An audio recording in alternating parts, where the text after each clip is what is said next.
Welcome to another episode of the Real Life Caddy podcast. I just had a laugh with Zabbo because I forgot to press record. We were grooving out and we weren't even recording yet. There you go. Yeah. Episode 138, Michael. We're packing them on. We got a good one in store for you. Dude, what have we got to look forward to? Well, we got a lot of little things happen. A lot of funny little one-liners and funny little just like snippets here and there. Some intern mistakes, some rookie caddy mistakes, some podcast listeners, caddied for some podcast listeners. It was fun. Yeah, good week. A lot of loops. I'll tell you what, the highlight for me is going to be going toe-to-toe with you about the Ellwee. Bring it on, baby. I'm ready. Excellent. I tell you what, you want to just start with that right now? You want us crack? That's the first thing, because I don't know if you want to crack on with this, because the last time we spoke was over the phone, and you actually hung up on me kind of rudely. You were like, we'll discuss this later. Click. Didn't even give me a chance to respond. Exactly. There you go. That's why I did it. You wanted to wait for today in this discussion. Well, regular listeners will know that there's a new caddy toy that makes lazy people even lazier. No, let me ask you this before we go any further. Would you consider me a lazy caddy by any stretch of the imagination? No. Okay. No, but continue. Well, we discussed it. It's a 4x4 quad bike type thing that the greenkeepers hate. Yeah, it's not very popular with them. I will give you that. It makes a lazy caddy lazier. Yes. And it probably makes a caddy who's not lazy like me a little lazier. I would agree with that. So it does make it a lot easier. It doesn't speed up play. I would tend to disagree with you there. It doesn't speed up play.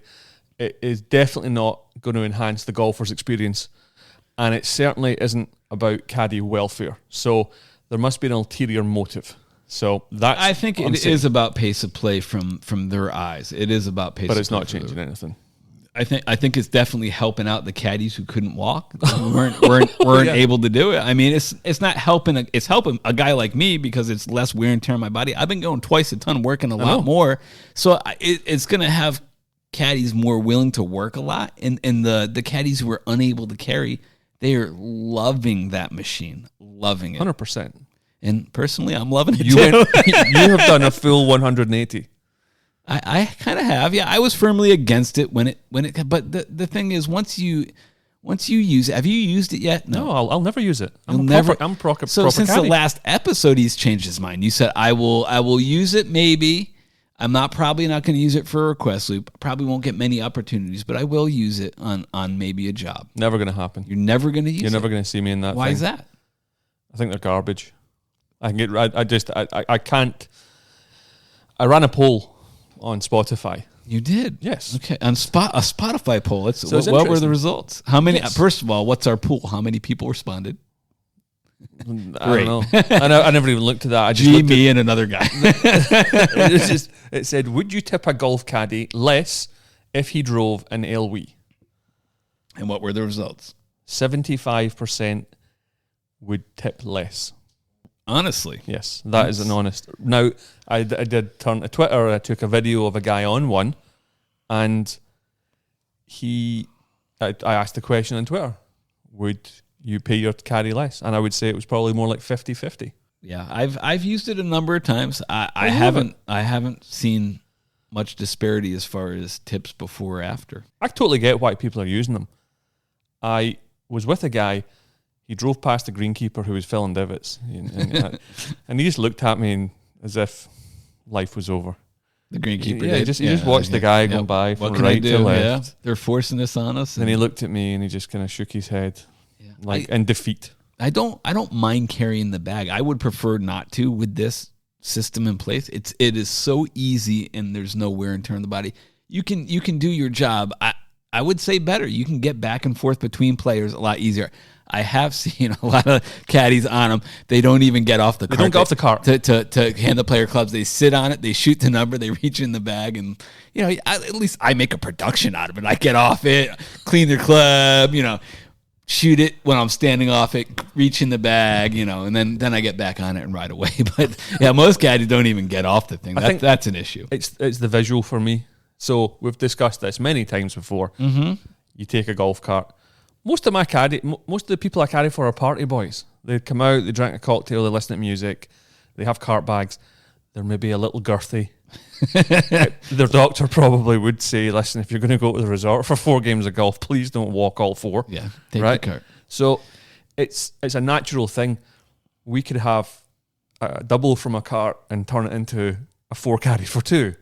For sure, if you so choose. There's clever ways that you can do what you're doing. It's we know the lazy caddies out there, and I don't know. I think all of the relationships are built walking next to somebody or being in a car with them. Yeah. Whereas or you just go real slow on the Ellwee. Well, and I have done that with requests that I know real well, and I have done that with a few. You still want to talk to them, so you go real slow. I could actually see you doing that right now. A little bit like, so where we park for caddies, it's about 5 miles from the actual golf course. Long way away. So Zabbo, you got this little electric scooter. Absolutely. And I've been walking before, and you just kind of cruise along next to you. Yes, I do that a lot on the Ellwee. So I can see that on your little Ellwee. But you're the only guy that I would have seen do it or has mentioned it. Every other guy is just 200 yards away. Yeah. It does make it easier to just jet away from your player to the next player. If you don't like people, love it. Now, I did send a picture to you and Eddie on Sunday morning. Of one broken down. You were so happy abandoned. About it. I bet Eddie loves it too, doesn't he? Loves it. Come on. It's his dream. Well, he's not a caddy. That's the thing, isn't it? He's a golfer. He's not a caddy. He's lazy by, default straight off the bat. The path of least resistance for him. But it was wonderful seeing. It looked like a war-torn country and a piece of equipment has just been abandoned like a tank, just sitting there. Yeah. There's a lot of them, so they are not the sturdiest of vehicles. The batteries are really good, but I don't know how well put together they are. But I have heard that there's bolts falling off them. And let's be honest. It's who knows how long they're going to be here for. So while they're here, I'm going to enjoy the ride, but I'm perfectly capable and willing to carry golf bags, as I have been doing. I have carried bags, so. Mm-hmm. I understand it, but the visual for me is shocking. And the optics are bad, I will give you that. I have now, yes, I will never be on one. I can't even remember how to drive it, Mike, since the 30 seconds of training I did. Come out with me, bro. I'll show you a thing or two. I got those things dialed in. The governor, I know how to turn that bad boy off. Make it go 25, 30. Go into a shadow loop with Zabbo and learn how to do an Ellwee. You should. I nearly saw someone get killed this past 2 weeks. You did too? I did too. Like almost dead. It was. You tell yours first, and I'll tell mine. Okay. So it's about 10 days ago. Okay. We're on the 15th hole at the Bay. 18T turns out it's 158 yards. 18T? So we're in 15 green. Yeah. 18T. 15 green. Okay. Yeah. Yeah. Absolutely. And my guys are in. And I give this lad my sunglasses. I said, here, have a look at these. You can look at all the colours of the ocean. Nice. And he put them on. Thanks very much. He hands them back to me. I turn around, and he hits the deck. We both turned around. Wow. Did you see it hit him? No, I just heard it. Oh, no. The noise of a ball. So once we got to 18, I got the rangefinder from the white tee. Mm-hmm. It's 158 yards. That's not very far. Right. Not with the driver. With the wind. With the wind. I was working with Mike. He said he heard it as it was whizzing past his head, and it hit this boy in the back of the neck. Oh, and he's lucky. He hit the ground, and then he said, "What hit me? Did I get shot?" No, he actually says, "Did I get hit with a softball?" I'm like, what?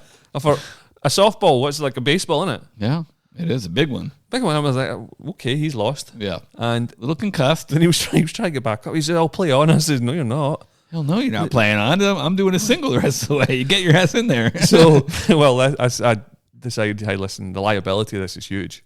Yeah. I mean, because a head injury with the ball is... Yeah, I got to notify the authorities. So I called the pro shop. Well, I'm thinking, yeah, I'm going to do a single now. Absolutely. You're a true caddy, yeah. So I called the pro shop. They send someone out. The marshal's there. I said to the lad, I says, listen, you should need to go in. Yeah. Now I'm starting to think, where's my tip? Yeah, grease time. Yeah. And then I'm saying to the marshal, whoa, you're taking the bag too. Yeah. I'm only carrying one. I'm not carrying 2 bags. Absolutely. So. Oh yeah, you're carrying. And he gave me a little bit of grease at the end. It was hardly worth it. But at least you didn't have to go the last 3 holes with him. Well, it's amazing because it was insurance companies who deal in liability. Yeah, there you go. And I was saying, the guy, he never went to the doctor, never did anything. They made a report, which they have to legally, but he didn't want to go to the doctor. Just had a couple more beverages and you're good. That's basically what happened. Yeah. But it was scary. And so it missed me by 12 inches, maybe 18 inches. That is scary when it happens. And I'm taller, so it would probably hit me at the top of the back. But how was the guy that hit the ball? Was he? He was distraught. Was he? Yeah. That's what happens. But I don't know. The shout of 4 was so late. There were 2 caddies in the group, by the way. There was three players and 2 caddies. So they did yell, but it was right before impact. 4. That was it. It was ridiculous. Yeah. I never take any chances. No. If it's going anywhere close, if I know it's going to come up short land, I don't bother. Yeah. But if you see it at all, if it's in the vicinity, you got to scream, especially when it's close. You can tell by the tone of the 4 how close it is, too. I've said that many times. Like, when you scream, and that leads us right into the one I saw, which was just like 5 days ago. This guy, Peter, he's on 7 at the Wii course. And you know how 8T's right there by the green, next to 7, the water cooler. So the guy's sitting in the cart. There's one guy sitting in the cart. There's 3 guys on the tee. And this guy, Peter, he's like 160 out. And I'm not even caddying for him. I am caddying for him, but I'm up ahead. I don't think I had that Ellwee that day, but I was up ahead. And he kind of hits it off the hosel a little bit sideways. And I see it going right for the guy in the cart. And I go, 4! And I'm like, you in the car? I'm like, 4. I see it going right for him, and it's going for me. He's got a drink in his hand. I don't think I said in the car, but I'm like screaming and pointing. And he thinks he's the only guy safe because he is sitting in the car. I didn't yell the guy in the car because there was no time, but I saw it going straight for him, and he's got a drink in his hand. He thinks he's safe, and the ball hits the drink out of his hand, catches like his pinky. The drink falls out of his hand, and I'm like, oh, my God, Peter, you almost just killed that guy. And he was so shook. I've never seen anyone so shook. It almost killed the guy. Like, the guy was bent over. His mouth was near the cup, and it hit it out of his hand. It was scary, and he had a hard time pulling the trigger the rest of the day. Oh, like he couldn't hit the ball. He was barely advancing it. It was sad, dude. He was shook. But trauma. It's amazing how close some of those calls are. Like a couple inches one way or the other. Well, I mean, you're talking serious injury. Well, we just had all this construction in the Wii course. Oh, absurd! Absolutely absurd. Accident waiting to happen. They finally got smart and started blowing the horn when people were hitting. Did you see that towards the end? No. So anytime a group would tee off, they would blow a fog. They had a marshal standing there blowing the foghorn to tell them to move out of the way. Okay. Or take cover. That didn't help me last week. And I was working with Big Spence. We're in the 5th hole, par 3. There's a single behind us. We finished the hole. I'm standing outside the cart, turning my head, talking to him. Mm-hmm. And all of the ball comes whizzing in. It hits the top of the cart, misses my head by about 12 inches. And the guy came up, he's like, guys, we were screaming 4, but because there's so much noise from construction, can't hear anything. We couldn't hear a thing. Yeah. Just liability everywhere. Stuff. Luckily, they're at the tail end of that, so they're just about done. Well, we've got great lawyers, so that was going to be my 7-figure ticket. Your path out. Yeah. I might be eating my meals from a straw for the next 20 years, but at least I get my 7 figures. Talking about danger. This leads me on to another thing that I wrote down. Now, this, I don't know when this happened, a month, 5 weeks ago. Mm-hmm. When we are playing, we quite often, the players want to see us hit a ball, correct? Of course, yeah. Who doesn't want to see the caddy stripe one? You've obviously had a lot of issues with shanking. Previously, not so much as of late, but just putting now is the issue. Yeah, well, they never asked me to putt one. Actually, I'm pretty good at that one. I just take a 60 and tap it in from 80 feet, but yeah. I remember growing up in Turnberry in Scotland, and we'd hit balls. Mm-hmm, absolutely. And then I remember nearly like hitting the house or something. I was like, I shouldn't be doing this. This is liability. Yeah, there's a risk here. And then I hurt myself as well. I tore up my shoulder once in South Carolina. Right, yeah. Well, again, I'm at the Wii course, way left in 11, par 5. Mm-hmm. Like way left in the corner. And we're discussing what shot to hit. So my player's like, I should have chip it out or should have hit this. I said, I think you could whiz a 7-iron and underneath the tree with a hook. Mm-hmm. He's like, really? You think I could do that? I says, I know you can. Let's try it. So he does it, hits a branch. No. Of course, he doesn't do it. I says, well, do what you would have done. We'd drop the ball, we'd chip out. He says, I don't think you could do that. I says, of course you can. He says, well, you show me how to do it. Step up to the plate. Yeah. Step up to the plate. But I'll tell you what I did. I took a pitching wedge. And I says, well, I'm actually going to hook it. And I'll show you how to do it. Mm-hmm. I hit this thing so well. But the other 3 people in the group are standing down at like 100 yards. And I didn't see them because of the branch. Oh, no. And they're basically standing in a triangle, and it landed right in between them. Are you not caddying for them at all? Any one of the 3 of them? 2 of them I wasn't caddying for. Oh, jeez. And I was like, oh. Steve hit that. That was Steve. Oh, we did. They get move it up, and the guys were like, oh, did you see that ball coming in? I was like, Jeez. And they're like, that must have come from the tee. Oh, man. Yeah, exactly. Yeah, blame it on the group behind you. I was like, wow, that's some drive at least. That's pretty Maybe it hit the cart path. So I didn't own up to it, which is shocking. But yeah, we just shouldn't be hitting golf balls out there. No, we shouldn't. Which actually, funny, this happened like 3 days ago, and podcast listener, Patrick Chu, he's going to remember this one because this is Patrick Chu and Hoon. You know, Hoon from the great Kim Crawford's last year when he was wasted and whiffed one and he thought he was on the green because I told him it was. But anyway, so Hoon hit it on the fringe on the wee course. And he's sitting up on the fringe, and it's a very straightforward. It's like a straight little bump and run. I said, it's a very easy shot, Hoon. I said, you hit your 9-iron. I said, you're going to – I said, I would make it more often than I wouldn't. I said, you give me 3 shots, I'd make that any day of the week. And then Patrick goes, let's see it then. Like Hoon hit it, and he had a little tap, and he didn't make it. Patrick said, let's see it. He goes, I'll tell you what, I'll give you 1 shot.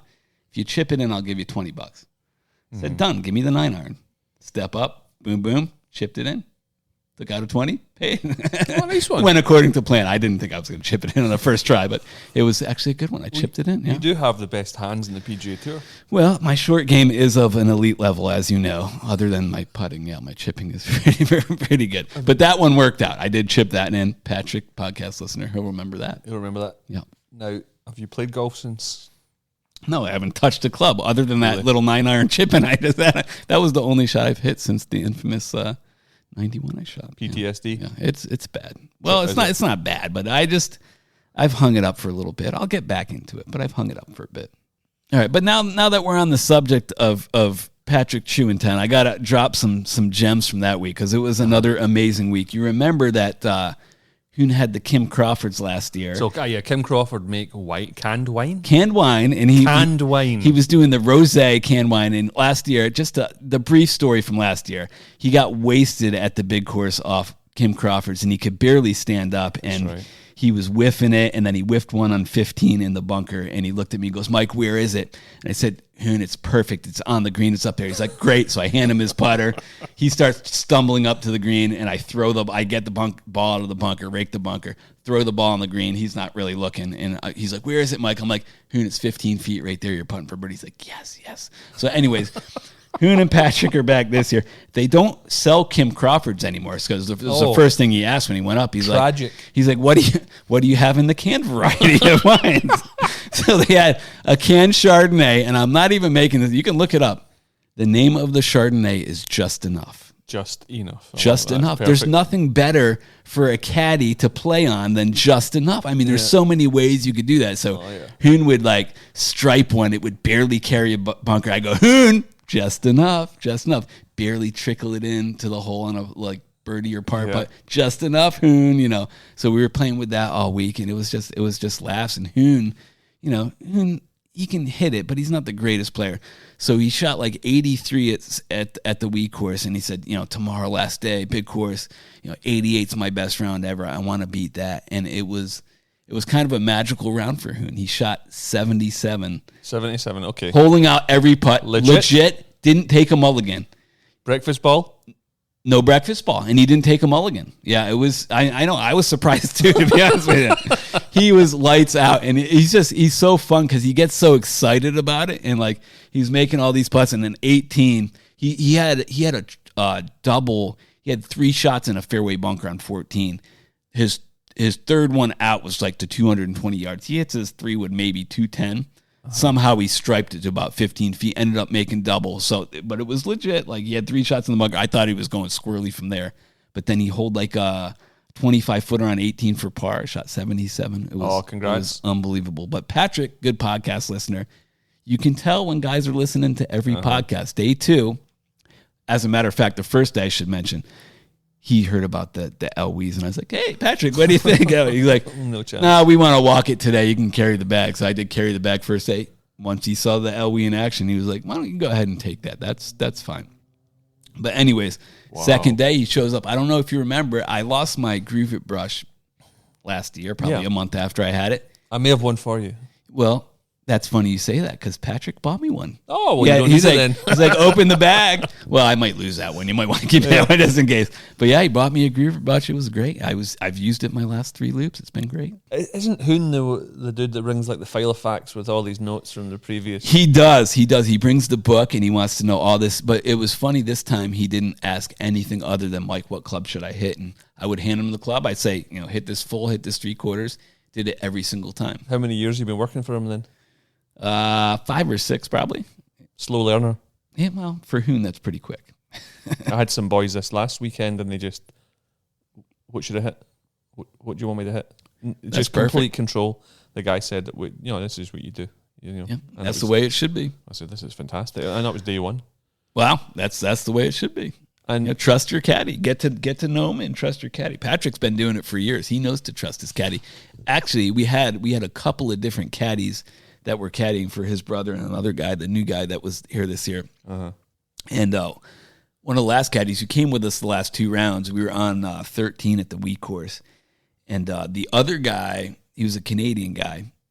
We'll call him Brian. But Brian, anyways, was having a little problem keeping it in play and hitting anything on the club face, really.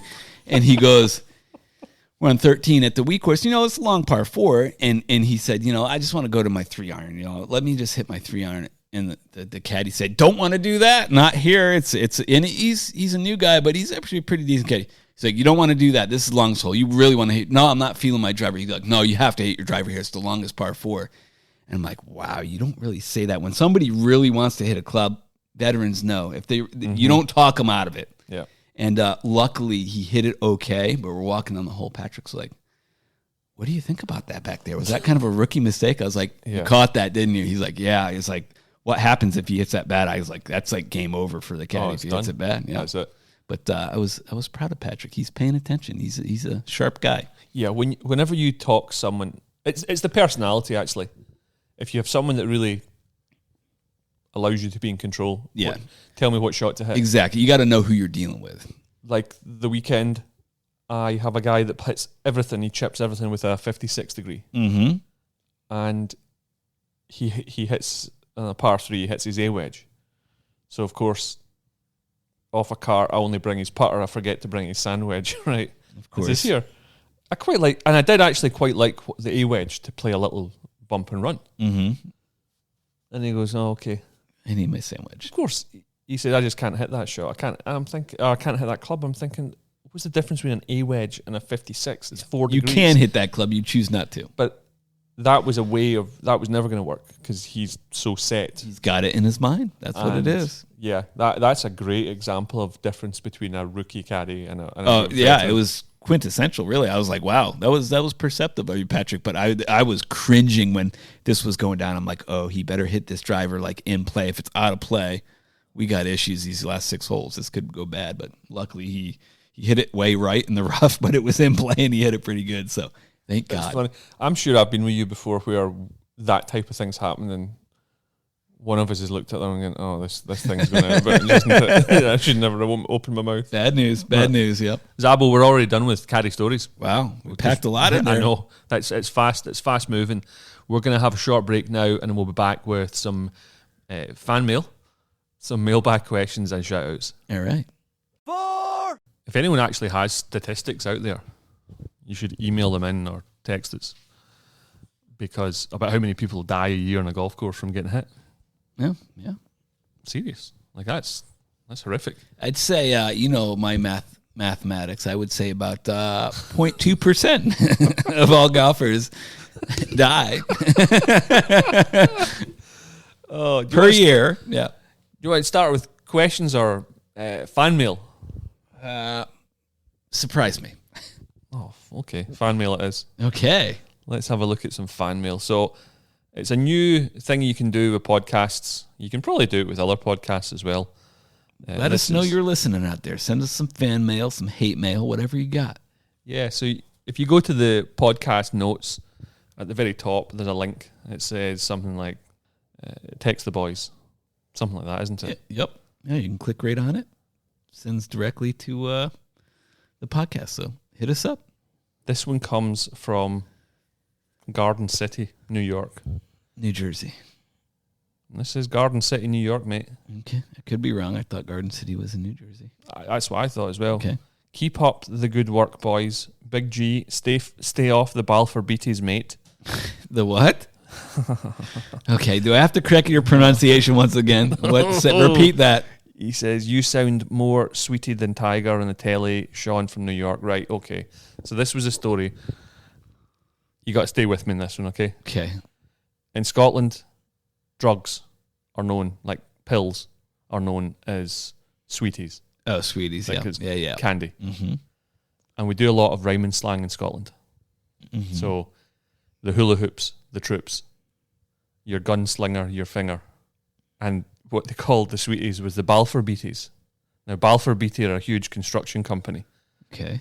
Huge. They do a lot of work in the UK. So they do overhead power lines and stuff. And the company is called Balfour Beatty. Balfour Beatty. And Balfour people Beatty. used to say, oh, did you see Zabbo last night? Oh, yeah, he was on the Balfours last night. The Balfour Beaties, the sweeties. Right? Balfour Beatty sweeties. So Zabbo's looking at me like he's lost. kind of following you, but Right? yeah. So these guys I'm carrying for. So Sean was in the group. He must, because there's no other way that this message would come from some rando. And they asked me, would I ever caddy for Tiger Woods? I said, no, he's super cheap. I told them a story about when he wouldn't pay for a meal at Applebee's for the Navy SEALs when he went training with them, right? And I said, but, you know, what comes around goes around. And you saw what happened to his driving. True. And I says, but did you see him the day before he crashed his car on the TV? Nance was talking to him, and I said, he was sweeted out his nut. For sure. And they looked at me like, what did you just say? I says, and I because they are not from the UK. Exactly. So it just came out because he was sweeted out his nut. 100%. But the great thing about the Balfour Beatty story is I'm caddying 3-4 years ago, and I'm in a car on the fourth hole. I remember it like it was yesterday. And I say, hey, Eric, so what is it you do? And Eric says, oh, I'm in construction business. I went, all right, who do you work for? He goes, he runs a company called Balfour Beatty. So I tell him the whole story about the sweeties. I said, you know, your company is kind of embroiled in the drug culture in Scotland for years. Wow. So there you go. That's where that one comes from. We got. Thanks for listening. Thanks, Sean. I listen. I hope that you were able to follow that one. But yeah, that's where it comes from. It's random. Confused the rest of the night, but go ahead. Here's this one's from San Francisco. A good one-liner for the pod. Happier than too far. Okay. Happy. Feel free to amend the language as you see fit for more sensitive ears. I tell you what, very naughty. What? Oh, you can't even say it? It's so naughty? I'll let you read it. Okay, let me read it. Good one-liner for happier than two. Yeah, we can't say that. Yep, we can't say that. Yeah, we're not going to say that one. Yeah. Even I have limits of what I'm going to throw out. That is wrong. Then we got another one. Good episode yesterday. This is from Seattle. That's up in Washington. Nice. When can we expect the return of Man Bun? Ooh, he's always lurking. Yeah, we should have him back on. Yeah, I'll look into that. His hair is back flowing, so he is officially Man Bun once again. Not that he never was, but I'll get on the digits. Yeah. And you know, we're already 5 minutes in because of my big long Balfour Beatty story. If you do want to send us a text, we love hearing from you. So send us a text or email us questions, podcast@glorifieddonkey.com, or via one of the social media platforms. My favourite is the Twitter.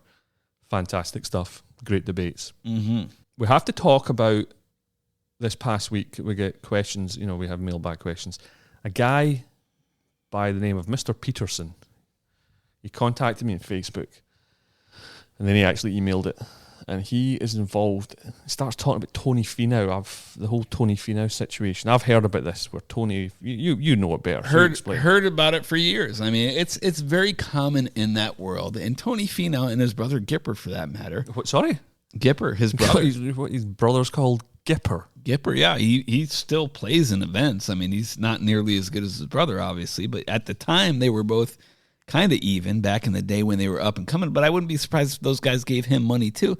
That's what these wealthy guys do. They look for guys to throw money at. A lot of them are looking for financial payback. Some of them, most of them, if you are in that boat looking for financial payback, you send contracts with these guys. You sign contracts with these guys and you say, I'm going to give you this much. I expect this much on my return until I get paid off or for the rest of your career. A lot of these guys are willing to do that just to be given that shot. So it's tough to say what exactly happened in Tony Finau's case, but you said there is a trial date coming up. So apparently these guys have some claim to it or think they do. It's just a matter of the facts and the legality of the whole thing. Well, this dude, Peterson, he said he's very much involved in it.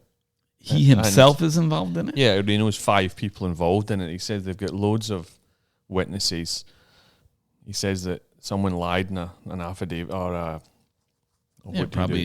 deposition. Deposition. They're looking for $16 million bucks. 16 mil? 16 million. Yeah. And someone once told me if a verbal agreement is contractual. Yeah, I think it depends on the state, but yeah, I'm pretty sure it is. Finau's former caddy is going to get involved, but there is now, this story's been around for 10 or 12 years, but now they have a court date. Yeah. Verbal contracts of that sort are going to be hard to hold up. Kind of dodgy. Court, yeah. But October the 2nd, so he was actually, he says, I want to come on the podcast and talk about it. So I don't know exactly what his motivation is. You're welcome to come on, but I have a hard time believing you're that close to the situation, because if you were, I don't think you're the legal advice would you'd be come out to talk on a podcast about it before it goes to court. Yeah, I just wonder about what the motivation is there for that, to get the story out. He says the media will be all over it when it happens, but he did have it in his signature. He had pronouns, so that's not really my cup of tea, to be honest with you. So that might be the thing that sways away. What I am shocked about, though, is the name Gipper. That's absurd. Gipper Finau, look him up. I mean, he's played in I'm Corn Ferry events, and I'm sure he exists. Yeah. I'm sure, but who wasn't David's guest friend? Ping Ping. Ping Ping. So that we're having a lot of strange names. It's speaking of Ping Ping. So Brian from Canada, when Patrick comes up, he goes, "Hey, I want you to meet our fourth this year, Ping Ping." It was pretty good. I tell you that. Well, at least he listens to more than 3 episodes. He listens to them all. But yeah, that interesting story. Tony Finau had his career funded by a businessman in Utah with the agreement that for the rest of his career, well, if he made it big, he would pay him 20% of everything. Winnings, endorsements, everything. That's kind of a shark move. I tend to believe that would have been settled a long time ago had they had written proof that exists. A verbal agreement, that's going to be tough to prove in court on a verbal agreement as far as that amount of money. That's a lot of money. But there you go. October the 2nd, 2024, they will, and I think it's a week-long jury case. So a lot's going to come out. It's interesting. So that was from the mailbag. We'll follow it closely. Question from a Pete Graub in New York City. What is the strangest job someone has ever had that you've caddied for? Ooh, interesting, Zabbo. That's a good one. That's a really good question. We've talked about this many times, that it's very interesting, the wealthy people that we meet that make their money in some pretty crazy ways. Or not so wealthy. Or not so normal wealthy, but normal people. But yeah, people that make their living in very bizarre ways. Well, I would probably go the boy that walks the dog walker who kills it. Yeah, makes good money. But he then told me about a pal of his called Donnie or Danny, and this guy is a sound therapist. You're kidding me? No, I'm not lying about this. He does the old thing where he goes, "Dong." You're kidding me. This is so funny that you bring this up, because My wife just last week said, yeah, I'm going to be out tomorrow night. I'm going to, I got some sound therapy. I'm like, you're going to what? Well, this dude calls himself a sound healer. Sound heal. That's what she said. It was a sound healing. She's like, I'm going to a sound healing. I said, what are you talking about? They heal you with sound? She's like, yeah. I'm like, all right, let me know how it goes. So this guy does he make good bank being a sound healer? Charges an absolute fortune. Because we know he's dealing with all these people in Silicon Valley that get loads and loads of dough. That are just ripping them off. Here, I'll deal with all your anger and your stress at work. Here, do $5,000 and we'll do a session.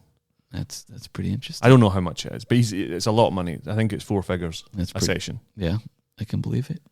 I've heard a lot of things about sound, though, different frequencies of controlling cancers and all sorts of where things respond to different hertz. And yeah, so it's not my expertise, but I would have to say that's the strangest But again, I didn't caddy for him.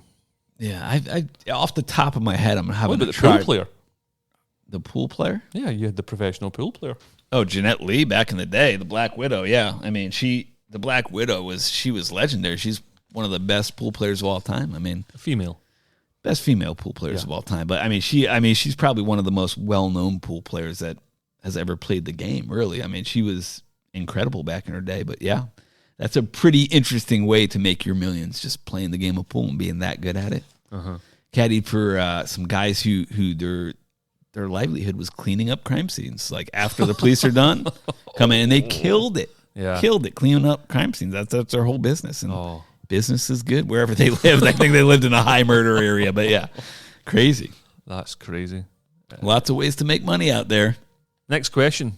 This is from Michael B. in St. Paul in Minnesota. How many people you carry for have more than 14 clubs in their golf bag? Not too many. I'd say, assuming I do 7 rounds a week, which I probably do and then some. Well, with the Ellwee, you're doing about 14 a week. You're trying to squeeze 3 a day. True. I'd say one bag a week. Out of 14 bags, 1 bag a week. There's not too many that people are pretty good about that, carrying 14 clubs, I think. I would disagree. More? Oh, people love to bring their new driver. 2 drivers in the bag. 2 putters. 2 putter. That drives me left-handed nuts. putter, right-handed putter. Yeah. And my worst is, it's my dead dad's or it was my grandfather's club. I'm like, well, I don't care. Yeah, should have buried it with him then. my shoulders don't deal with sympathy or empathy. But that Ellwee does. But it's literally the worst thing. I can't imagine doing that. Oh no, I don't hit that club. Yeah, I never hit that one. No, I never hit that one. That drives me nuts. Yeah, but I would say 1 in 7, 1 in 6 players has more than 14 clubs in their bag. Ooh. And I'll tell you another thing that I've noticed. 9 out of 10 people have a golf club or more in their bag that they hate. Yes, I would 100% agree with that. And my advice to that is dump it and only have your caddy carry 13, 12 or 11 clubs. Yeah. Or in some people's cases, 6, because you hate most of them, right? Or replace it with something you're actually going to use and have confidence with over the ball. Agreed. Nothing worse. Nothing worse than I hate that. I can't hit that driver. Yeah. Well, it shouldn't be with you. Don't even tempt yourself. Correct. Leave it at home. Next question from Jerry in Las Vegas. I have been struggling. That's with a G, Jerry. Jerry with a G. And an I. Seinfeld represent. Okay. I have been struggling with my putting of late. Well, isn't that funny? You and me both, Jer. Welcome aboard. He says struggling. I think yours is worse than a struggle. I think I'll be all right. Tried all sorts of grips, but nothing is working. Do you recommend a mallet putter? I currently use my old trusty Ping B60. Great show, and thank you in advance. The old B60. Wow. Welcome to the 21st century. Yeah. Maybe, first off, don't take putting advice from me. Second of all, maybe switch it up. Get a mallet, get a 2-ball, get something different. Just, if it's not working, if nothing is working, change everything. That's my philosophy. It's true. If nothing is working, change everything. Elimination. You got to try everything. Well, your boy Lee, he tried everything. It still wasn't working. Lee loved the last podcast. He did actually said, Zabbo, I kind of do take the blame for that bad putting display. Yes. It's not your fault, Lee. Mallet putter, 100%. I believe that anyone with a handicap over 6, 7 should have a mallet putter. Yeah, get rid of the blade. It's like playing blade irons. Just you can't get it online. You can't hit it properly. It swings itself. It's that pendulum motion. Mm-hmm. However, if you and I don't know, I haven't changed my putting grip ever. No, never. And I can't imagine. Oh, who was talking to me the other day about having the yips? A fellow caddy, this guy called Josh, and he was like, "I've got the yips," and I can't imagine that sensation of doing yips that. On the putter. Yeah, must be absolutely horrific, maddening. But you know what, Jerry, get yourself a mallet. Do yourself a favor. Send your Ping B60 back to the 1970s and get a new mallet putter and let us know how you get on. Put it on eBay. Get your $12. Zabbo, it's time for shoutouts. Okay. I got to shout out the Chew brothers, Peter and Patrick. Got to shout out Hoon. Hoon, love you. Does Hoon even listen?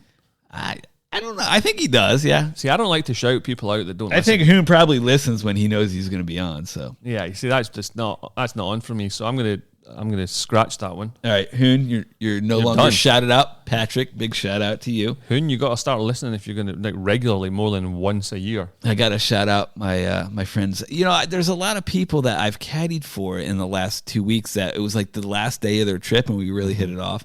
Got to shout out Mike and Brian from Florida. They were with Peter that day. They kept calling him Pedro. It was kind of uncomfortable. You kind of looked like a Pedro.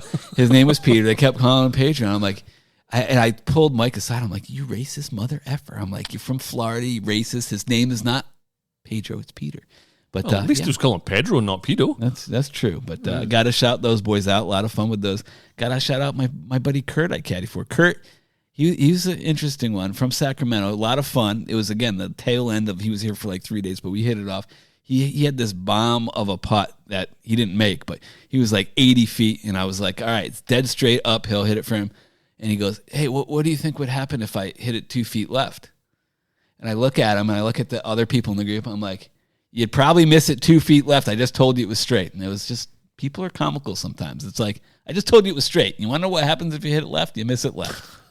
So funny. Man. So got to shout out those boys. I love when you have a long putt, like say you got 30, 40, 50 footer and the guy makes it right. Mm-hmm. And they go, great read. Yeah, yeah, that was all me. I'll take the credit for that one, bro. Thanks a lot.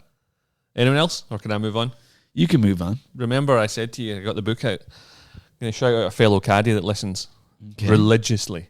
His name's Taylor Pruitt. He is a listener. Actually, I worked with him not too long ago, and I tried to give him a job, and he wasn't available. I said, "You're dead to me, Taylor." But well, I did. I actually organized the game of golf with him, and he bailed took on a job, and I said, "You're dead to me." He says, "Next time," I says, "There will be no next team. Yeah, you don't get a second chance from me." Jared too. We got to shout Jared Lager. He listens all the time. Well, I'm not finishing with Taylor. Oh, okay. Let's keep it along. Yeah. Well, so Taylor's got an interesting story. He's been carrying up here for a few years.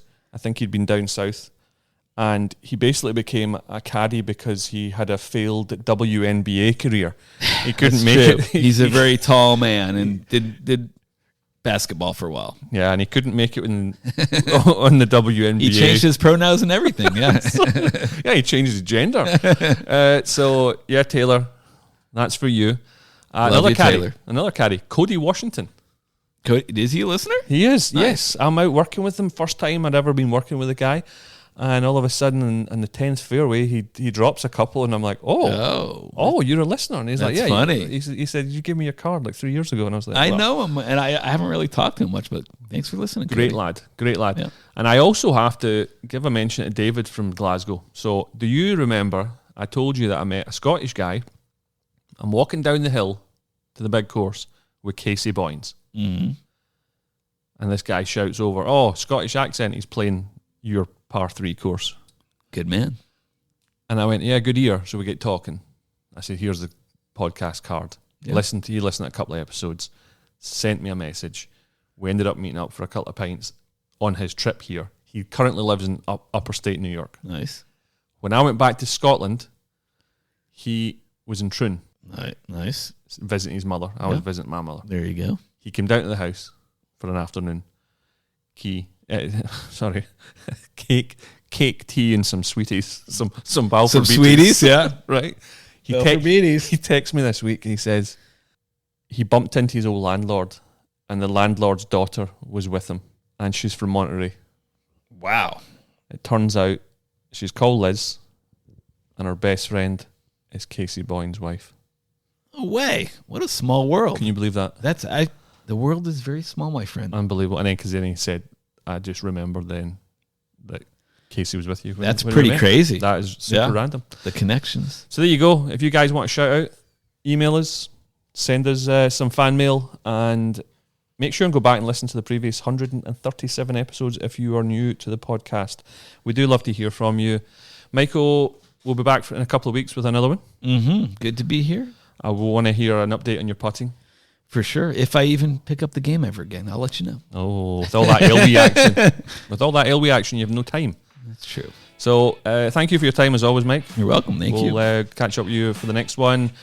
Listeners, thank you for your time. Please get out there, rate, review, share the podcast. But until the next time, enjoy your golf. But more importantly, keep it humble.